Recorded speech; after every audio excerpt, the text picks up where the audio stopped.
Bueno, proseguimos con la jornada. La segunda ponencia la imparte el señor Rubén Concha Gargallo, director de producción en IGH, Flavors and Technology, y el seminario tiene por título La gestión de fábricas, procesos y sistemas. Rubén tiene un máster, un MBA, ha estudiado en la Universidad de Lincoln, es graduado en Tecnología y Ciencias Aplicadas, además de técnico superior en producción. Ha recorrido con distintos cargos varias empresas, Gres Aragón, Atenia, Ferrogres, Ubiser, New Concisa, y en este momento es director de producción de la empresa IGH. Sin más preámbulos, dejo con su ponencia, espero que les guste.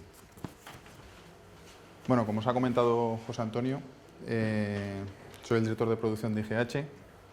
Si bien no me voy a, por la complejidad que tiene la empresa, no voy a hablaros mucho de IGH, sí que os digo que nos dedicamos a la industria alimentaria y hacemos preparados alimenticios, ¿vale? O sea, fabricamos desde productos atomizados, siropes, extractos, emulsiones, en fin.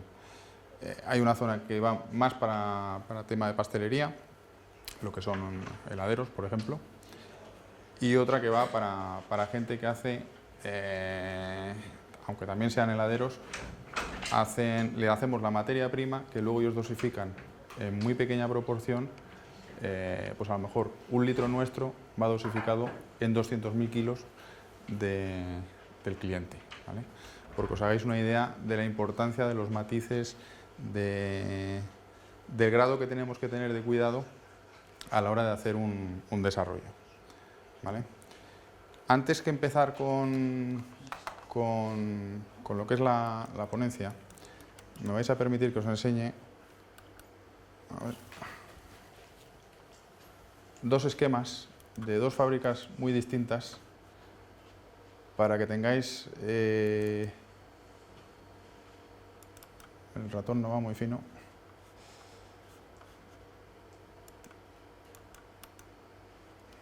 Para que os hagáis una idea que si bien, siendo conceptos totalmente distintos, porque este va dedicado a la construcción, es una fábrica cerámica, y el otro que os voy a enseñar es una empresa de alimentación, sí que quiero que veáis un poco cómo están distribuidas las secciones y las zonas de proceso, ¿no? Esto, como digo, es una empresa de la construcción. Aquí se hacían baldosas de gres extruido.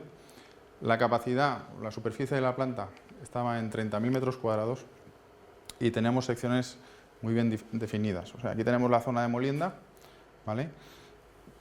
Una línea de chamotas, una línea de arcillas con un molino pendular, la zona de tolvas, mezclas. Luego ya entrábamos en la zona de extrusión, en la cual había 2 amasadoras y una extrusora. El producto se cargaba en automático sobre unos carros y estos carros luego entraban en un secadero, ¿vale? La capacidad que había de secado era 1 millón de kilocalorías, ¿vale? O sea, son unos consumos energéticos elevados, que es una de las cosas que trataremos después que hay que tener en cuenta. El objetivo del secado en esta zona era reducir, como su propio nombre indica, toda la cantidad posible de agua que contenga el material.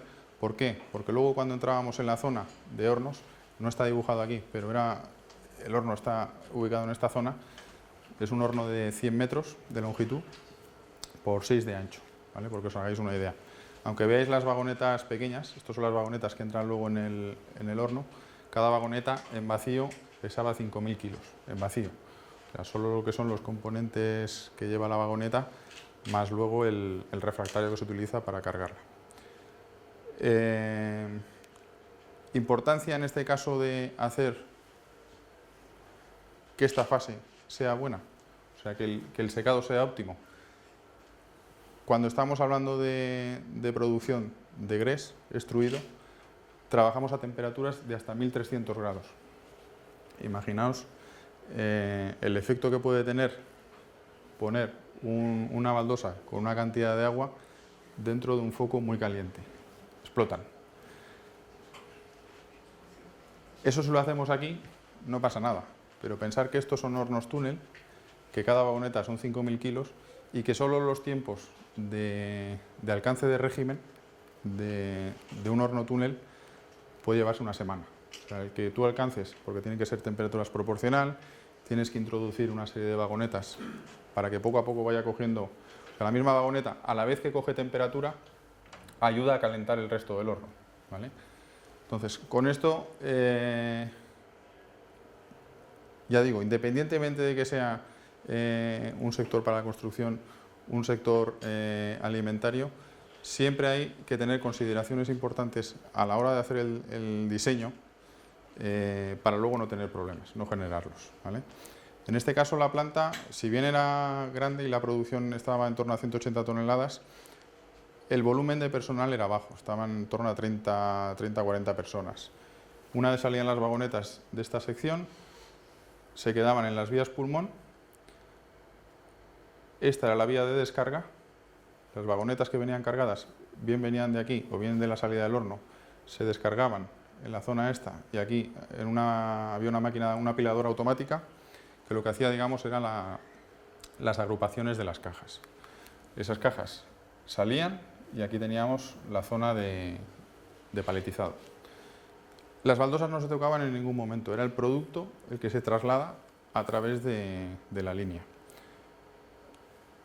Problema que hay en este caso con un producto como el GRES, la agresividad. El GRES es un producto muy resistente, pero esa resistencia provoca que muchos componentes, sobre todo cuando estamos hablando de la extrusora, se degraden. Nosotros trabajábamos con acero al carbono y os puedo decir que cuando había pasado un año, las corazas, que es como se llaman los exteriores de la extrusora, quedaban prácticamente deshechos. O sea, inevitablemente te tocaba hacer mantenimiento preventivo. Igual que aquí, en la zona del horno, lo que es el ventilador de tiro, que se llama, que es el que te hace la extracción y que te regula las zonas de enfriamiento y demás, si bien son de acero inoxidable, como sabéis, los metales, contra más temperatura, más débiles son y más fáciles que se vean atacados por el azufre, que en concreto las arcillas pues llevan azufre. De ahí un poco poneros en situación de la importancia que tiene para cada sector, pues el que nosotros hagamos una buena labor inicial a la hora de desarrollar la instalación. Os voy a poner ahora otro ejemplo de otra instalación ya de alimentación.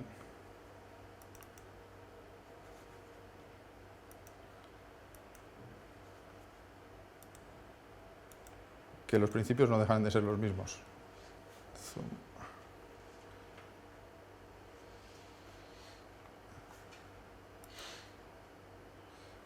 Estos son los problemas de que no quepa el plano bien. ¿Dónde está el zoom, José Antonio? ¿Lo sabes? Zoom. Zoom, arriba, la tiene la lupa. No se puede ver.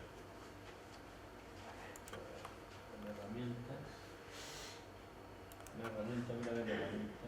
En ver también puede.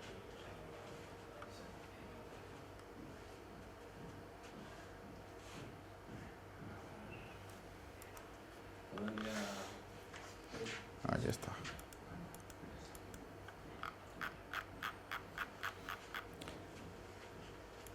Esta, como digo, es una instalación totalmente distinta. Aquí ya estábamos hablando de alimentación. Hay que tener en consideración otra serie de factores, como temas de contaminaciones. Esto es una planta de pescado. Tenía dos plantas. La planta sótano estaba destinada a cámaras, tanto de frío positivo como congelación, como ultracongelación. Estamos hablando de temperaturas. Teníamos abajo dos túneles de menos 50 grados centígrados que iban refrigerados con CO2. Y cada planta, como digo, eran 7.000 metros cuadrados, ¿vale? Y la inferior, zona de cámaras, y la zona, digamos, planta calle, era la planta productiva.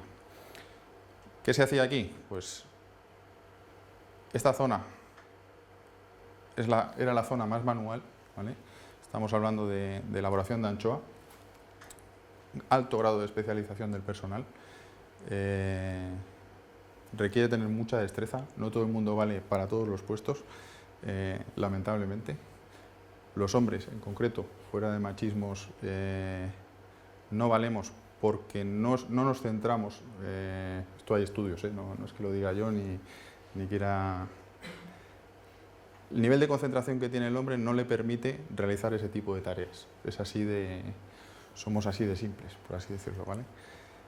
Las mujeres, en cambio, tienen muchísima destreza, muchísima concentración para tareas repetitivas, como es en este caso el tratamiento de la anchoa, y sobre todo son mucho más delicadas y mucho más, digamos, más precisas a la hora de hacer el trabajo, en el sentido de que no se dejan restos, por ejemplo aquí, que son las espinas. Son desagradables luego cuando un cliente coge o cuando os coméis una anchoa, pues que tengas espinas, ¿no?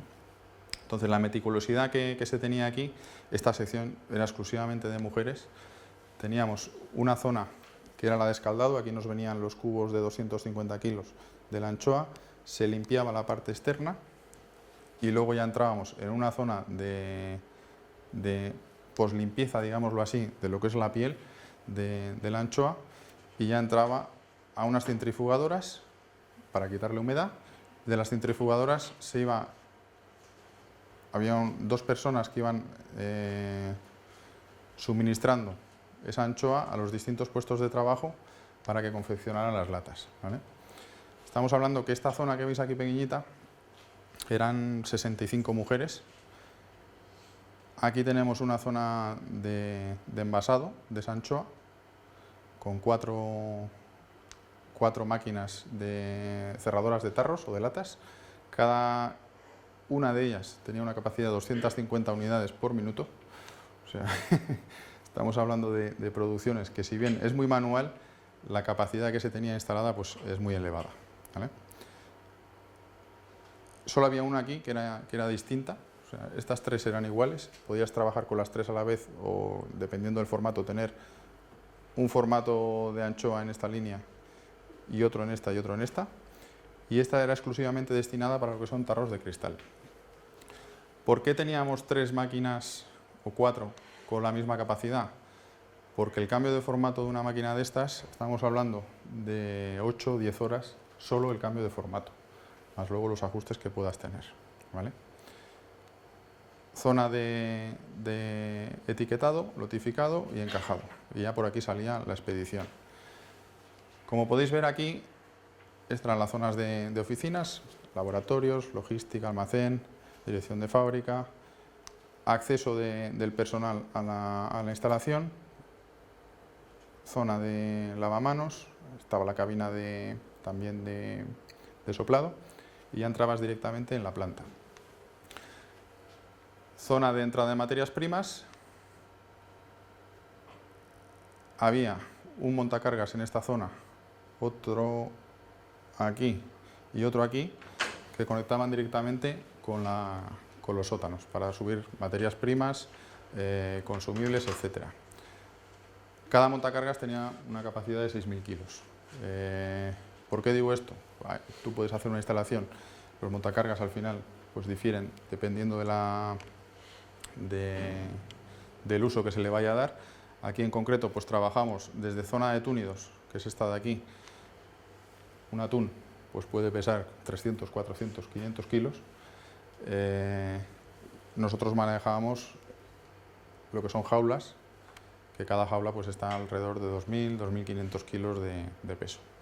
Estaban sobredimensionados, ¿vale? Pero nos permitía pues no tener problemas. Teníamos una zona esta es la línea de bacalao, línea de salmón, túnel de congelado dinámico con una capacidad de 1.000 kilos hora. Este túnel estaba a menos 48 grados centígrados, o sea, nosotros, el producto estaba del orden de 45 minutos dentro del túnel y salía ya completamente congelado y a una temperatura en el corazón de menos 35. ¿Por qué es tan importante el tener controlados esos tiempos? Porque nosotros, cuando estamos trabajando sobre todo con alimentación y con productos que son refrigerados, es muy importante para garantizar la vida útil del producto, hacerlo cuanto antes. Y sobre todo, contra menos manos lo toquen, mucho mejor. Si os dais cuenta aquí, todo el proceso es el producto el que se mueve sobre la línea y no las personas las que manejan ese producto para trasladarlo de una estación a otra. ¿Qué conseguimos con eso? Productos como el bacalao, que son muy delicados, aparte de por su estructura morfológica, por la propia textura de la carne, si una persona lo está cogiendo continuamente, un producto fresco está más terso, pero en muchas ocasiones se trabaja con producto congelado, que se descongela para elaborar otra serie de productos como ahumados, porcionados, etc., esa carne se va debilitando. Cuando estamos trabajando, que imagino que lo habréis visto en los supermercados, sobre todo Mercadona, lo que es producto en bandeja, el producto en bandeja es muy sensible en cuanto a vida útil a esas manipulaciones. O sea, un defecto en la limpieza de la línea te puede reducir 2 días sobre 10. O sea, fijaos la importancia, quitarle un 20% de vida útil al producto. Si además el manipulador no se ha desinfectado las manos correctamente, no se ha cambiado los guantes cuando ha tocado la piel, y luego casualmente pues ha tocado la carne, cuando se hacen los cortes me refiero, todo va sumando. Con lo cual, la garantía que tenemos nosotros de suministrar a un cliente un producto con una vida útil de 10-12 días se ve muy mermada, ¿vale? Porque os hagáis una idea de grado de importancia que tiene el diseño de la instalación y luego el cómo se hacen esas cosas a lo largo de la cadena. Este túnel de congelado nos permitía bien alimentar a una línea de termoformadoras, ¿vale? La capacidad pues eran de 25-30 envases por minuto de 500 gramos, o bien a la línea de fresco. Secciones, como veis, muy bien diferenciadas, zona de oficinas, zona de túnidos, que son productos muy pesados, muy grandes, con montacargas muy cercanos y con rapidez de salida para luego ir nuevamente a cámara de congelado. Zona de platos preparados, en la cual se reutilizaban, digamos, todos los desperdicios, subproductos que se generan en las líneas de proceso. Porque os hagáis una idea, y de ahí la importancia, no podremos entrar en todo el detalle que quisiera yo, pero porque veáis la importancia de reutilizar, digamos, productos como por ejemplo lo que es la espina del salmón. Un salmón, en esta línea se procesaban, en esta de aquí, 25 toneladas por turno. Un salmón de 4 a 5 kilos, solo la cabeza ya son 500 gramos. En una cabeza de salmón, en el proceso automático, se te quedan del orden 100-120 gramos de carne. Carne muy buena, porque es muy jugosa. Todo lo que está cerca de la cabeza y de las partes óseas son más ricas en omega 3, tienen más jugosidad, pero por contra tienen que la vida útil, precisamente por estar expuestas más tiempo durante el proceso de elaboración, pues claro, se van cortando cabezas, van cayendo en un cajón, pero todo eso hay que procesarlo rápidamente para, de alguna manera, garantizar que la vida útil del producto pues la vas a conseguir, ¿no? La espina, por ejemplo, es otro de los factores que también se aprovechaba, porque dentro de la carne, si bien había fileteadoras automáticas que lo que hacían era separar la espina de los filetes, siempre se te quedan pues, del orden de 200 gramos en la espina. Si tenemos en cuenta que son 25 toneladas por turno, que cada pez estaba entre 4 y 5 kilos y que el precio de salmón en esa época estaba a 7 euros el kilo, pues os podéis hacer una idea de lo importante que es también pensar en qué hacemos con todos los subproductos que generamos. Pero no ya solo porque se pueden reutilizar para consumo humano, pueden ser buenos. Hay casos, por ejemplo, que evidentemente no se pueden reutilizar y van destinados a consumo animal. Pero ya por el simple hecho luego también de la gestión de los residuos. O sea, la gestión de los residuos también encarece mucho la operativa, el día a día de una instalación, ¿vale? Os explico ya rápidamente el resto de la instalación. cámara de materias primas que abastecíamos tanto a la línea de salmón como a la de bacalao, zona de procesado, aquí se salaban los filetes que iban luego a la zona de ahumado, que es esta de aquí. Teníamos el cuarto de curación, que es una cámara con temperatura, rondaba de 0 a 5 grados. Lo que hacíamos era eliminar la mayor cantidad de agua dentro de los filetes de salmón, bacalao. Zona de ahumado, de hornos, que aquí enlazo también con lo que decía Jero. Había dos hornos y estaban ya previstos otros 2, en previsión de aumento de demanda.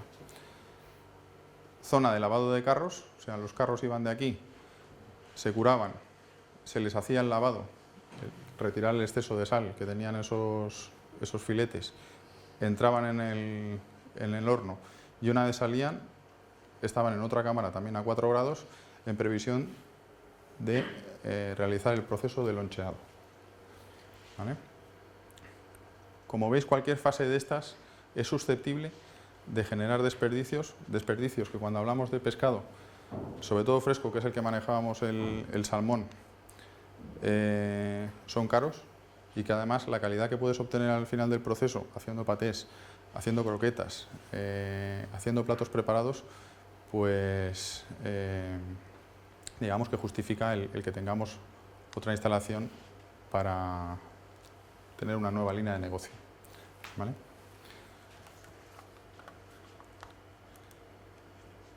Y ahora vamos ya directamente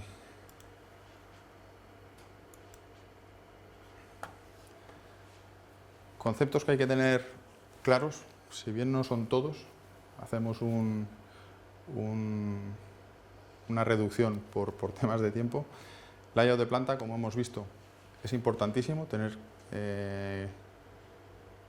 claro dónde va a ir cada cosa, cuáles van a ser las capacidades productivas, dónde vamos a tener cuellos de botella, cómo vamos a movernos dentro de planta, etcétera. ¿Qué espacio necesitamos nosotros en esa sección para trabajar? No es lo mismo, como habéis visto, una zona de molienda que una zona de clasificación, una zona de preparación de anchoa que una zona de bacalao. O sea, todo eso nos influye a la hora de nosotros distribuir la planta, las alturas. Habéis visto también en el caso de Jero, plantas o secciones de cámaras que tienen 10, 12, 14, 16, 20 metros de altura. Todo eso influye también en el resto del proyecto. Flujos de materias primas y productos terminados, flujos de personal, esto es importantísimo, sobre todo cuando hablamos de alimentación, o sea, las dos cosas son importantes, mucho más si acaso el tema de materias primas y productos terminados, porque puedes tener contaminaciones cruzadas, cuando hablamos sobre todo de seguridad alimentaria. Hay normativa ya muy estricta en ese sentido, hablamos de, por ejemplo, IFS, BRC, que en el momento que tú tienes un producto que va de adelante a atrás, ya es una no conformidad, ya no estás cumpliendo con el estándar que la auditora, el auditor exige para cumplir con esa normativa. Ubicación de los almacenes, dónde vamos a tener las mercancías, los consumibles para optimizar tiempos. ¿Es necesario tener un almacén? ¿Es necesario tener 5? ¿Es necesario tener 20? Depende del proceso, depende de cada fábrica. Instalaciones. También cuando hablamos de equipos de frío, es muy importante porque los costes de una instalación frigorífica son muy elevados. O sea, os puedo decir, la instalación que hemos visto de alimentación que os he mostrado, solo en frío ya eran 2 millones de euros. Por dónde van las tuberías, soldaduras, etcétera, es muy importante para que los retornos de líquido, etcétera, digamos, optimicen nuestra fábrica y tengamos un ahorro energético. Números de personas también nos influyen en el diseño, sobre todo de una instalación frigorífica. No es lo mismo que tengas 5 personas en una sala como esta a que tengas 20. Eso lo veis, sobre todo en verano se nota más si no hay aire acondicionado, ¿verdad? Si estamos hablando ya de productos de alimentación, pescado, que tiene que ir refrigerado y debemos tratar de mantener a lo largo de la cadena no superior los 4 grados centígrados del producto, pues es mucho más importante.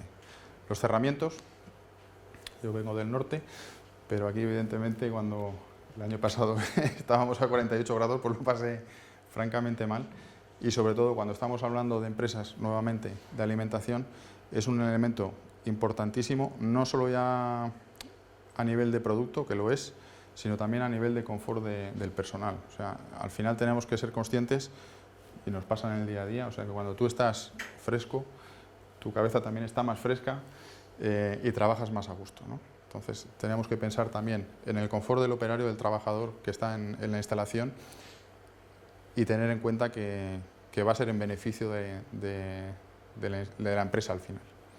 La iluminación... Uy, se me ha ido al final. La iluminación también es un factor a tener en cuenta, por lo mismo, o sea, entramos en temas de costes energéticos. Puedo decir que en una planta, que solo me tocó el año pasado, sustituimos todo lo que es la iluminación por focos LED, aumentando la iluminación y el confort al final del operario, porque cuando tú tienes mejor iluminación, no tienes sombras, tienes mejor nitidez, también se trabaja mejor. Se amortizó la instalación en 11 meses. Ahorramos simplemente lo que es el consumo energético de pasar de unos focos de 600 vatios a unos focos tipo LED, que además, y nuevamente cuando hablamos de alimentación, es una luz fría, nos reduce el consumo energético luego derivado de refrigeración de salas. ¿Vale? O sea que muchas veces cuando se hace un proyecto, el que tú digas o a priori se vea el coste inicial elevado, hay que justificarlo luego el retorno de la inversión cuando lo vas a tener. ¿Cómo vamos a tener nuestra instalación? ¿Qué garantías va a tener de funcionamiento? ¿Cuántas paradas podemos tener imprevistas por no haber hecho un buen diseño de algo tan sencillo? Pues eso, como que tu iluminación, 600 vatios de un foco, sueltan mucho calor, pues ahora imaginaos, ahí en esa instalación creo que eran 50 y pico los que había, o sea que al final son muchas calorías las que suelta. Objetivos, son conceptos que podéis aplicar a cualquier organización, ya digo, o sea, al final, si bien cada sector tiene ¿cómo decirlo?, su punto fuerte, lo que es la distribución de una instalación sigue más o menos las mismas pautas, ¿vale? Tenemos que orientar la fabricación como un arma estratégica para el éxito de la empresa. Se introducen ideas de calidad total, mejora continua, cero defectos, dar valor al producto, que eso son cosas que muchas veces se dejan de la mano. O sea, nuestra función es que el cliente vea que le damos algo que vale más cualitativamente. Muchas veces se confunde valor y precio, ¿vale? Eso es un error. Entonces, cualitativamente nuestro producto tiene que ser mejor al de la competencia, ¿vale? Ineludiblemente ahora siempre se vincula el coste económico, ¿vale? Entonces, a lo mejor una cosa que es más cara y es mucho mejor, se justifica por otra de peor calidad. Orientar a la fabricación en la empresa hacia la satisfacción del cliente. Nuestro objetivo siempre tiene que ser que el cliente esté satisfecho, eliminar los errores que tengamos en proceso, subsanarlos en caso de que los tengamos en nuestra casa, no que le llegue al cliente un defecto en cualquier bien de consumo o producto que consumáis a diario, porque eso incomoda. O sea, pensar vosotros mismos qué pasa cuando vosotros tenéis una incidencia del móvil, por ejemplo, no os funciona, pues ya te conlleva que tienes que ir a Vodafone, a Yoigo, al que sea, decirle, oye, ¿esto qué me pasa? Aplicar un enfoque realista a los proyectos, control de materiales y procesos y el control de la información, ¿vale? Aquí os he puesto un problema para que os hagáis una idea de cómo podemos mejorar una operativa tan sencilla como coger y ensobrar, aunque ahora ya no se usa, ¿no?, el tema de los sobres, coger una carta, ensobrarla y ponerle el sello. ¿Cómo haríamos mejor esta tarea? Pues evidentemente, si nos organizamos y hacemos por fases. ¿Por qué? Porque tú tienes una curva de aprendizaje, ¿vale?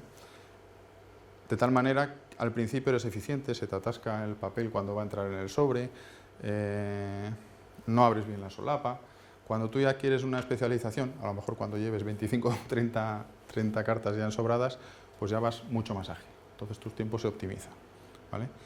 Si eso lo extrapolamos, en lugar de 50 sobres, pues fueran 5.000, pues os podéis imaginar que la curva de aprendizaje luego ya mejora muchísimo nuestra productividad. Si lo hacemos por secciones, conseguimos especialización en cada una de las secciones, satisfacción también de los trabajadores, porque ven que su tarea están cumpliendo con lo que se les ha encomendado, y además podemos luego, si hay 3 secciones, una de ensobrado, una de... la que imprime, la que coloca los sobres y la que pega los sellos, van ya en cadena. Con lo cual optimizamos el tiempo de colocación de sello muchísimo. Este sería un organigrama tipo de cualquier industria. Hay una dirección general, normalmente hay un director de compras, un director financiero, director comercial, director industrial de producción, director de I+D. Director de calidad lo pongo aquí porque normalmente está staff, o sea, la persona de calidad no tiene que depender de producción. ¿Por qué? Porque si pones al gato al cuidado de los ratones, pues se hace la trampa, ¿no? Aunque todos tratamos de mirar por el bien de la empresa, pero siempre crea más suspicacias, ¿no? Director de compras, pues asistente, del departamento financiero, contabilidad, administración, equipo comercial, y luego ya los distintos cargos que componen pues la fábrica. Si entramos ya en temas de mejora continua, pues hay infinidad. Esto que parece tan nuevo, que es como el tema de los coches eléctricos, que ahora parece que se han inventado hoy. Los coches eléctricos pues llevan, creo que era desde 1860, ya hubo un primer desarrollo de un coche eléctrico. Todas estas técnicas que vienen de Japón son del año 1930, 1940 hasta 1960. Son conceptos que en muchas empresas no se pueden aplicar, pero no porque seamos incapaces, sino porque tienen que tener el compromiso de la dirección. O sea, la dirección tiene que ver todas estas técnicas no como un yugo, sino como una forma de que consigamos 0 defectos, por ejemplo, en el caso del just in time, 0 averías, 0 stock, 0 plazos, 0 papel. ¿Vale? No podemos entrar en detalle en todas, evidentemente, porque si harían falta muchísimas horas, ¿vale?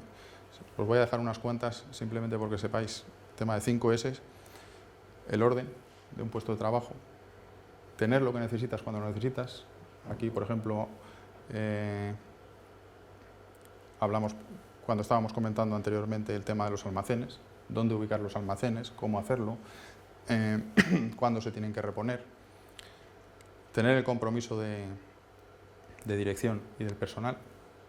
Si la dirección no está implicada, el personal va a ser imposible que se implique. Limpieza y la limpieza sistematizada, ¿vale? Control de materiales y procesos en el JIT. Producir o comprar más de lo necesario. Producir o comprar inventarios demasiado pronto. Productos defectuosos. Producción ineficiente. Los tiempos de espera. Transporte y manipulación de productos. Movimientos innecesarios de personas.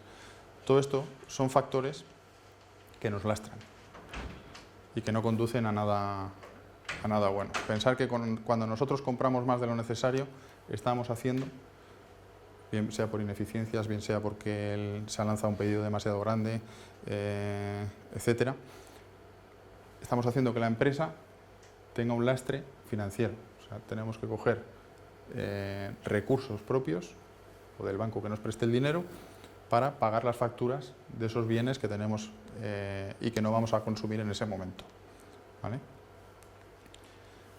Con esto, ¿qué conseguimos? Reducimos los costes, mejoramos la calidad, se mejoran las capacidades productivas porque optimizas tu instalación, reduces los tiempos de espera, flexibilizas tus procesos productivos, motivas al personal y fomentas la innovación. Esto es muy importante. En muchas empresas pues no se apuesta por ello, pero cuando tú tienes un personal que está motivado, sin darte cuenta te genera ideas, que a lo mejor tú las das por obvias o no has tenido tiempo en caer en ellas, en fin, 1000 motivos. Uno de los factores, por ejemplo, porque os hagáis una idea de la importancia, es que empresas como Porsche o Volkswagen, empresas alemanas, tienen incentivos a la gente que desarrolla nuevas ideas que mejoran los procesos de sus fábricas o de su organización. Kanban. ¿Qué nos permite el Kanban? Si tú detectas, operario, un problema en la línea, puedes pararla, retroalimentar al proceso para evitar que el cliente, o sea, que ese producto que lo estás haciendo mal, avance en la línea de proceso y puedas tener un problema luego mucho mayor. Los trabajadores utilizan las 5 S, los POCAYOCs y el diseño SMED. 5 S ya hemos visto, los POCAYOCs son traducido esa prueba de tontos, ¿vale? Os voy a poner un ejemplo gráfico. Opel, por ejemplo, en Zaragoza, tenía problemas con la colocación de la marca de la Z esta que tienen en el frontal. Diseñaron un POCAYOC para que esa pieza solo tuviera una posición, o sea que aunque el operario se equivocara, solo pudiera entrar de una manera, ¿vale? Diseño SMED es la reducción de tiempos, es el Single Minute Exchange of Die, ¿vale? Que es la reducción de tiempos de cambio de formato. Si nosotros somos capaces de hacer más de un producto en una misma línea, en las mismas horas de trabajo, o sea, en la jornada laboral, reducimos nuestro stock de almacén de producto terminado, flexibilizamos la fábrica y de alguna manera abarcamos a más nichos de mercado con distintos productos, con lo cual nuestra fábrica gana. ¿Qué consiste el SMED? Desarrollar técnicas que, por ejemplo, como os he comentado antes, en el caso de las cerradoras de tarros, pues en lugar de que el cambio de formato sea un día, 24 horas, se haga en 10 horas, si desarrollas ya más técnicas, pues que a lo mejor se pueda reducir un 20 o un 30%, ¿vale? Kanban. Como hemos comentado antes, entran las materias primas, van a los distintos centros de trabajo, a un almacén de producto intermedio, a otro centro de trabajo, a otro almacén y a un centro final de trabajo. Se distribuye y ya tenemos el producto terminado. Si hay cualquier problema, los flujos de materiales van en este sentido, pero cualquier operario que está en este punto retroalimenta a este. Oye, que se te ha desajustado la línea en este punto y me están viniendo, cuento casos concretos, baldosas que no son cuadradas, que salen ortogonales. Entonces, este operario retroalimenta aquí, con lo cual garantizamos que el resto de la producción va a ir bien. El parar a resolver una avería es mucho más barato que si continuamos fabricando mal, nos damos cuenta al final del proceso, lo tenemos en el almacén y sobre todo si lo mandamos al cliente. Eso origina una reclamación, costes de transporte, no conformidad interna, no conformidad del cliente y volver a procesar el mismo producto para servirle lo que el cliente de verdad ha pedido, ¿vale? Tipos de enfoque organizativo. Tenemos por proceso, productos que son repetitivos y por producto, esto unitario. Por proceso se hace poca cantidad, mucha variedad, la maquinaria es general, los operarios no están cualificados, la documentación implica tener muchas instrucciones de trabajo, los inventarios son altos, el movimiento del producto es muy lento, los lanzamientos de órdenes se hacen por pedido, la planificación, como es por pedido, es mucho más compleja y los costes fijos son bajos y los variables altos. Cuando un producto es repetitivo, se fabrica en grandes lotes, estamos hablando ya de cadenas de montaje, pensar aquí por ejemplo en líneas de automoción que hacen 1000 vehículos al día, le dan el botón y vehículo.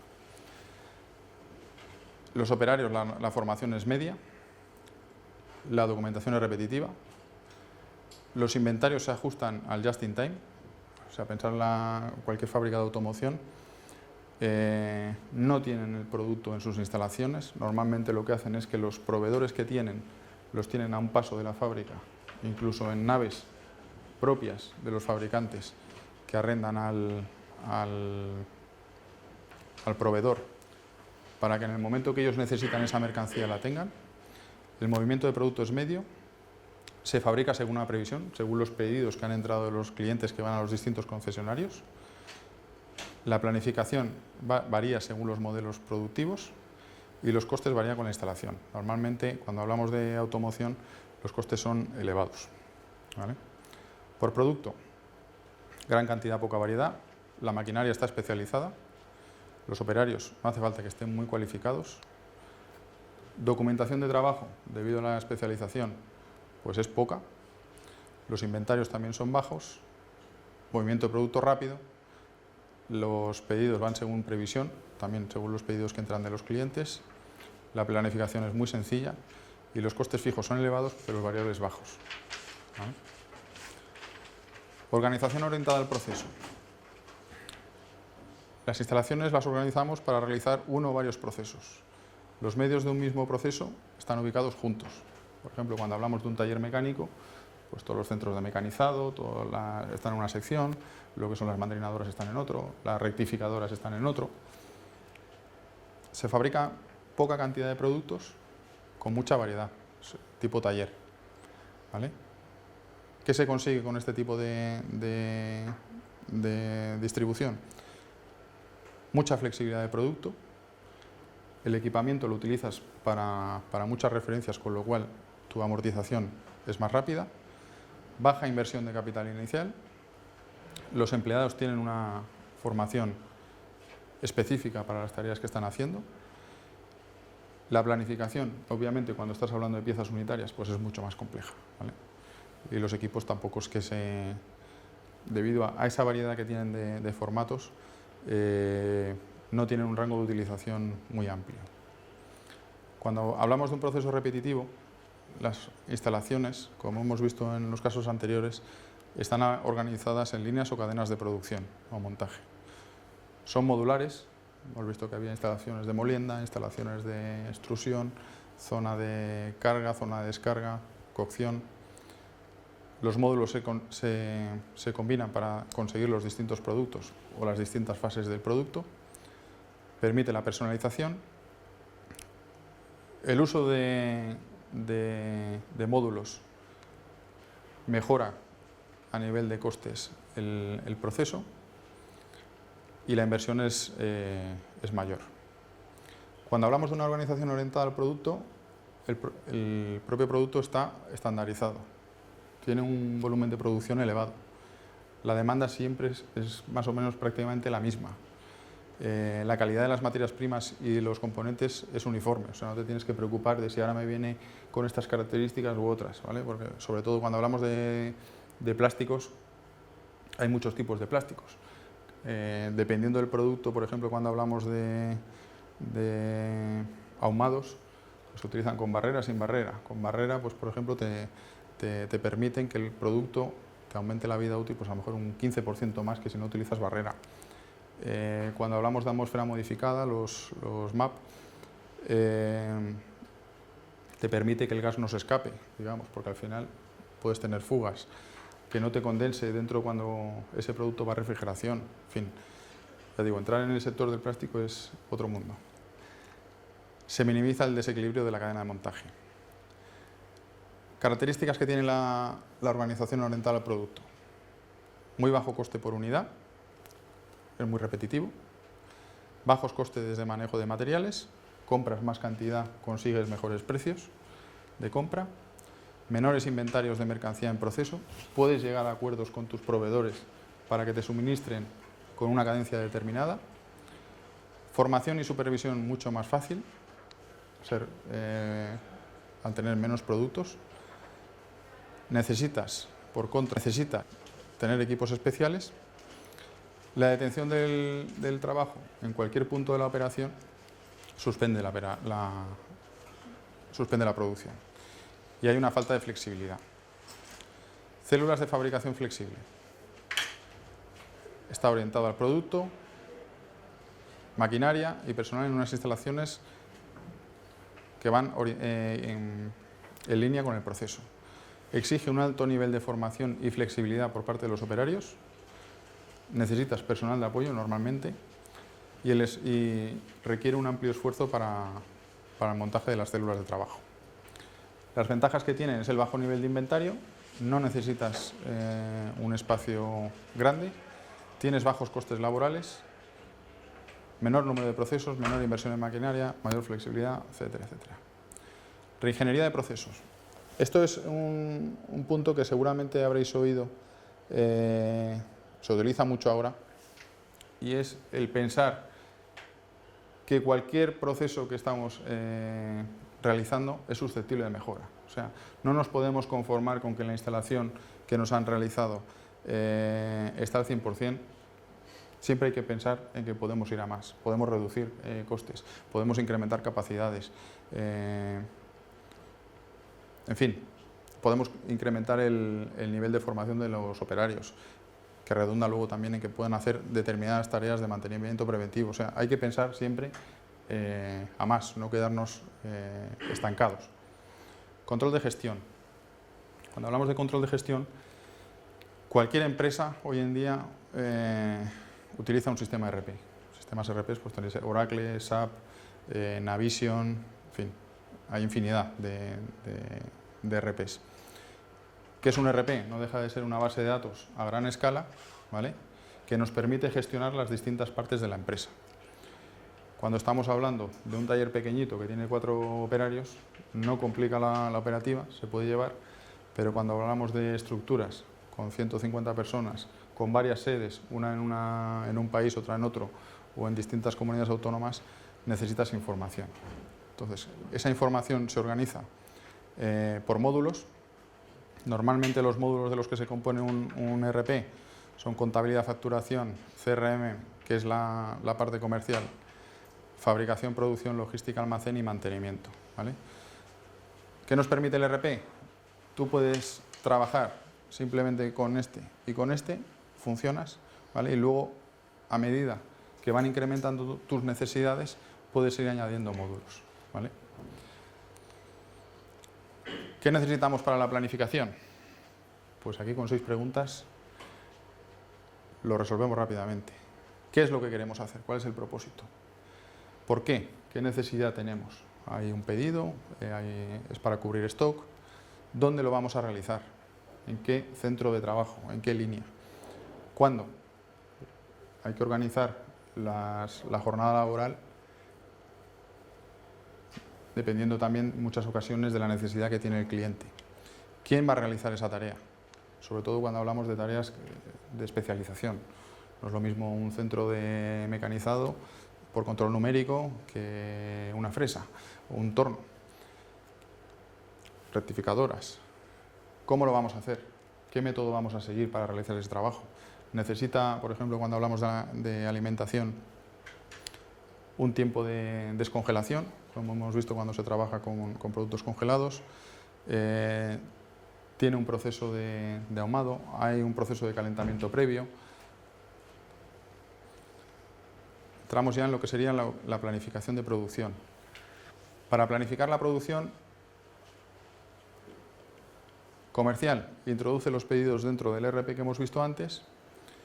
Se trabaja con un programa maestro de producción, en lo cual tú tienes ahí todas las necesidades o las demandas de producto.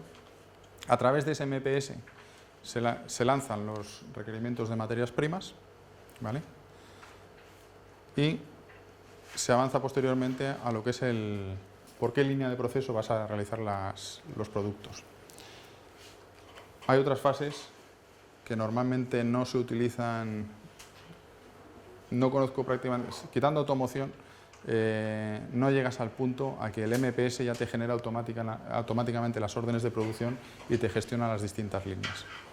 Hay que hacerlo a nivel manual. Este sería un esquema simplificado. Tienes la administración, recursos humanos, compras, ventas, materias auxiliares, departamento de fabricación, con un control de calidad, un almacén de producto terminado y unas expediciones. Producción. Necesitamos identificar todos los cuellos de botella, qué equipos son críticos, tenemos que adaptar las capacidades a la demanda que tenemos en ese momento, adaptar los equipos de personal, instrucciones técnicas, esto es muy importante, que el operario sepa qué tiene que hacer y cómo lo tiene que hacer. La polivalencia de los equipos hoy en día es mucho más importante porque al ser procesos más automatizados necesitamos más flexibilidad de personal por bajas, porque te aumenta una línea, necesitas sacar más producto en ese momento por un aumento de la demanda del cliente, etc. O sea, contra más formado esté el operario, mucho mejor para la persona que está en la gestión de la fábrica. Y evaluación de los riesgos que tenemos para tratar de eliminarlos en la medida de lo posible. Modulación de la demanda. ¿Cómo podemos modular nosotros la demanda que tenemos en ese momento? Pues bien, incrementando turnos de trabajo, en el caso de que una empresa no trabaje a los 3 turnos de trabajo, los 4 o los 5, si trabaja fines de semana, contratando más personal, maquilar por terceros, esto es, nosotros compramos la materia prima, se la mandamos a un proveedor, un fabricante externo que nos fabrica nuestro producto y luego nos lo devuelve para que nosotros lo sirvamos, o externalización de productos no estratégicos. Aquí lo que se hace es directamente, tú no puedes o te interesa entrar en un determinado mercado, no tienes capacidad porque no tienes los equipos o requieren un coste excesivo, contactas con alguien que sabe hacer ese producto y aprovechas pues, tu imagen de marca, tu red comercial, etcétera, para introducirte en un nicho de mercado. Nivelado de la producción, ¿cómo podemos hacer que nuestra producción pues, vaya mejor? Implementando sistemas de cambio rápido de útiles, reduciendo los lotes de producción, formando y especializando a los trabajadores. Con esto conseguimos nivelar los trabajos, conseguir 0 defectos, eliminamos bajas laborales porque al estar más formado el operario evitamos riesgos y podemos hacer preventivos por parte de los operarios. ¿Qué significa esto? Esto significa querer, saber y poder. El operario tiene que querer hacer un trabajo, tiene que saberlo hacer y tiene que poder hacerlo. Si no le damos las herramientas para que pueda hacerlo, no lo va a hacer de ninguna manera. Si no sabe realizar una tarea, no la va a hacer de ninguna manera. Y si no quiere hacerla porque no lo tenemos motivado, tampoco. Entonces, este es un punto que si bien lo he puesto tercero, quizás tendría que ser el primero de todos. ¿Vale? Costes de la no calidad. Pues como hemos comentado anteriormente, devoluciones, incertidumbre por parte del cliente. ¿Qué me va a mandar este ahora? Mala percepción en el exterior. La competencia mismo puede utilizar los argumentos de la no calidad que tienes para tener un argumento más de venta. Baja motivación del trabajador. El trabajador no le gusta sacar un producto malo. Quiere sentirse orgulloso de donde está trabajando, quiere que reconozcan que está trabajando en una determinada empresa. Podemos tener rotura de stocks, porque tenemos el stock que teníamos previsto para un determinado cliente, lo absorbe otro que le teníamos que haber servido bien el producto en un principio. Incremento en costes de transporte, stocks, gestión de almacén, en fin. ¿Qué conlleva la buena gestión de la calidad? Un aumento de ventas, nos permite una mejor respuesta. Como cualitativamente nuestra empresa está mejor posicionada, el departamento comercial puede exigir unos precios más elevados, tenemos más reputación, el cliente muchas veces ya sabe que lo haces bien y ya por inercia compra tus productos. También puedes tener precios más bajos, aumentas la productividad, tienes menos costes de reprocesos y de desechos y menores costes de garantía, de reposición, con lo cual aumentamos beneficios. Mantenimiento de las instalaciones. Aquí es 3/4 de lo mismo. O sea, os he puesto rápidamente para dar unas pinceladas, pero daría para otro curso. Al igual que tenemos el ERP que puede ir enlazado con mantenimiento, hay programas específicos de gestión de mantenimiento asistido por ordenador. ¿Vale? Nos controlamos los preventivos, correctivos, predictivos. En fin, si no me extiendo demasiado. Si tenéis alguna pregunta. Voy a hacer una pregunta. Fácil. A lo largo de la presentación, bueno, te podría hacer muchas, pero una que me gustaría que me contestaras. El tema de la formación de los trabajadores, el tema de que se sientan integrados en la fábrica, que lo del querer, sobre todo querer, ¿no? Porque el saber y el poder, pero el querer, al final, tu experiencia personal, ¿eso lo ves que se hace en la industria? ¿En las empresas en las que has estado has tenido esa...? No se hace. No se hace, ¿verdad? Pues sí. No se hace, pero porque en muchas ocasiones se ve al trabajador como una mera herramienta. No se ve como una inversión de crecimiento futuro de tu organización. O sea, si tú tienes hace poco pues salen estos correos que mandan, ¿no? Mantén a una persona formada y la podrás continuar, ¿no? Si no la tienes formada, pues irá. Al final, ¿qué pasa si tú pierdes el conocimiento? O sea, una persona que tiene experiencia, que has invertido unos recursos, el operario invierte su tiempo, la empresa también, porque la cualificación pues lleva una curva de aprendizaje. Si no consigues retener ese conocimiento y se te va la competencia, pues estás perdiendo dinero. Al final, si la persona no está contenta, no trabaja igual de bien que si está descontenta. No le puedes pedir en el momento de que tú tienes... Eso pasa. O sea, cuando estás en la empresa, siempre tienes puntas de trabajo. Siempre necesitas un favor. Hay veces que las necesita el trabajador y hay veces que las necesita la empresa. Si tienes al trabajador en contra de la empresa, es mucho más difícil que le puedas decir, oye, mira a ver si podemos salir el sábado, te devuelvo el día cuando te venga bien. O sea, es de otra manera. Hay empresarios de todo tipo, ¿eh? O sea, también...